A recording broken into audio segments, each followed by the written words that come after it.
নমস্কার বন্ধুরা, কেমন আছেন আপনারা? আশা করি সকলেই ভালো আছেন। আজ দুপুরে হাঁসের ডিম রান্না করেছিলাম, তারই একটা ছোট ভিডিও করেছিলাম। সেই ভিডিওটাই তোমাদের সাথে এখন শেয়ার করছি। আমি ডিমগুলো সিদ্ধ করে নিয়েছি, তারপরে যে এখন আলুগুলো ভেজে নিচ্ছি। তার জন্য কড়াই তেল দিয়ে আলু দিয়ে দিচ্ছি, তারপরে যে লবণ হলুদ দিয়ে দিলাম, দিয়ে এখন আলুগুলো আমি ভেজে নিচ্ছি। আলুগুলো আমি পুরোপুরি ভাজবো না। তারপরে যে আমি ডিমগুলো এখন ভেজে নিচ্ছি।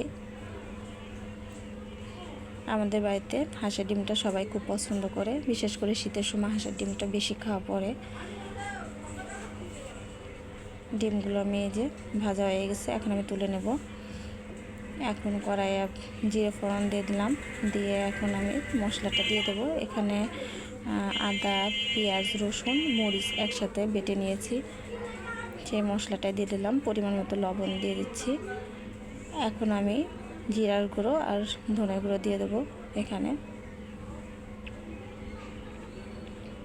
দিয়ে আবার মশলাটা আমি ভালো করে কষিয়ে নিচ্ছি। মশলাটা আমার কষানো হয়ে গেছে। এখন আমি যে ভেজে রাখা আলু দিয়ে আবার মশলার সাথে ভালো করে মিশিয়ে নিচ্ছি। এবার আমি ডিমগুলো দিয়ে দেব। ডিমগুলো দিয়েও আমি ভালো করে মিশিয়ে নেব। নিয়ে এখন আমি পরিমাণ মতো জল দিয়ে দেবো।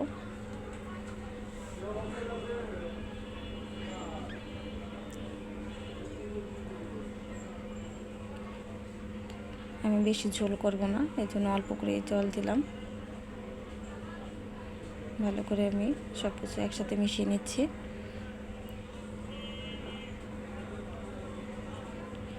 আমি আরও 5-7 মিনিট আমি এটা রান্না করব। সব কিছু আমার এখানে ভাজা, বেশিক্ষণ লাগবে না রান্না করতে। আলুগুলো প্রায় গলে গেছে, আমার রান্নাটা প্রায় হয়ে গেছে। এখন আমি এই যে গরম মশলা দিয়ে দিলাম, গরম মশলা গুঁড়ো 1/2 চামচ মতো দিয়ে এখন নেড়ে চেড়ে আমি এটা চুলার থেকে এখন নামিয়ে নেব। তোমরা কে কে আমার মতো হাঁসের ডিম খেতে পছন্দ করো আমাকে কমেন্ট করে জানাবে। আজকে রান্নাটা এই পর্যন্তই। দেখো কত সুন্দর হয়েছে। আমার ভিডিওটি যদি তোমাদের ভালো লেগে থাকে তাহলে লাইক